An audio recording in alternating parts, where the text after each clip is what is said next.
Those of us who practice martial arts do so in an effort to become a competent self-defender. Personally, I train in karate, as well as Filipino martial arts and Texas martial arts, also known as Pujitsu. Martial artists sometimes feel like we are prepared to deal with any aggressor. But have you ever been watching your favorite movie villain and find yourself thinking, yeah, I could take him? Well, in this series, I want to explore how we could defend against some of the baddest bad guys in movie history. On this episode, I'm going to discuss how I would defend myself and my home against the original slasher, Michael Myers. Let's explore only the first film, in which Michael is strong and resilient, psychotic and evil, but he is still mortal.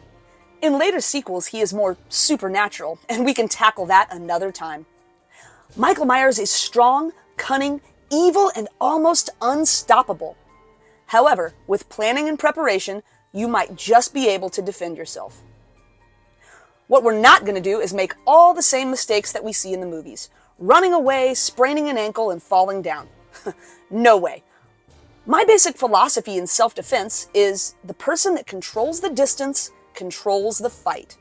So first and foremost, defending yourself begins with keeping the shape as far away from you as possible. This means you have multiple layers of security. This begins long before an attack happens. The first layer of defense happens when you are selecting your home. To the best of your ability, select a home in a decent neighborhood with good lighting. Being close to police and emergency services is helpful. And for those with the means, a gated community provides added security. This way, Michael Myers will have his work cut out for him just getting to your door. But Michael is a cunning adversary, so we need to prepare ourselves for when he inevitably finds his way through that first level of security. Michael is an expert at stalking his prey, just like a primal predator. Therefore, when he makes his way to your property, it needs to be as difficult as possible for him to sneak up on you. Let's start with exterior lighting. Preferably every corner of your property should be covered by lights. You can get motion sensor lights for relatively low cost, and they give the added benefit of alerting you to movement in your yard. Speaking of being alert to danger, your security plan should also involve some kind of security system. Alarms and cameras are very commonplace and will make it next to impossible for the Haddonfield slasher to catch you unaware. Additionally, in my home, I have 3 dogs. 2 are big pit bull mixes and have guarding instincts. The third is a great watchdog who will alert me to danger. Now, I don't recommend getting a dog unless you are willing to fit them into your lifestyle. Owning a pooch is a big commitment. But they are an invaluable addition to your home security. Your average intruder will think twice once they hear a pack of dogs barking like crazy. Of course, Michael Myers is no ordinary assailant. My dogs will definitely alert me to his presence, but they would almost certainly lose that fight. So once I'm alerted to the villain who's stalking my property, I would secure my dogs out of the way. And then I would prepare myself for the fight that is to come. So the dogs did their job and are now put away. I am aware of the villainous presence on my property. He breaks a window, setting off the alarm system. Hopefully that means that the police are now on the way. He enters the house, trying to stick to the shadows.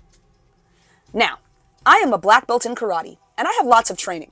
However, Michael Myers is obviously bigger, stronger, and more vicious than any opponent I've ever met. So empty-handed fighting skills are a losing bet.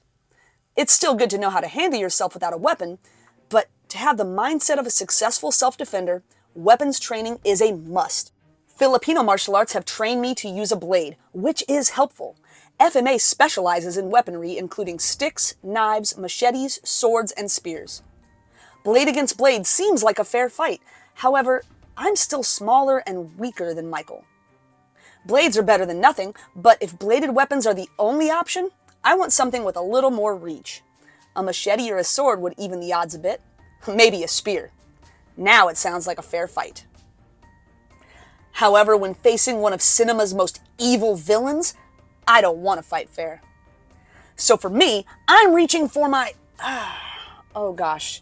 I forgot about the YouTube overlords. How can I describe my Texas martial arts practice? See, practitioners of Pujitsu use defensive tools that have a bit longer range. Let's just say I'm reaching for my Nerf blaster, my 12-gauge Nerf blaster. The best strategy is to post up in a fortified position that will create what we call a fatal funnel. So there's no way he can sneak up from behind and I can see him coming. In my home, that means I will likely position myself in the entrance of my walk-in closet. No way to sneak up from behind, and from the open closet door, I have a clear vantage point to see the bedroom door and the window. When Michael Myers finally does open the bedroom door, I'm ready for him. I take aim and boom! One Nerf dart to the chest. He falls back, but then he clumsily gets back to his feet, knife in hand. As he approaches again, I line up the sights, this time aiming for his blank white mask. Once again, I squeeze the trigger. He falls down once more. This time he doesn't recover. I call the police and keep an eye on him until help finally arrives. It seems that I survived this time. And that's how I would go about protecting myself and my home from the original cinema slasher icon. It's important to understand that these home security and self-defense plans don't just work for fantasy movie boogeymen, but a solid home defense plan will help keep you safe in the real world too. Next time, we will see if similar strategies will help me against the terrifying Jason Voorhees. Ladies and gentlemen, if you liked the video, then like the video. Don't forget to comment, subscribe, and share with all your friends. It really helps the channel. Thank you so much.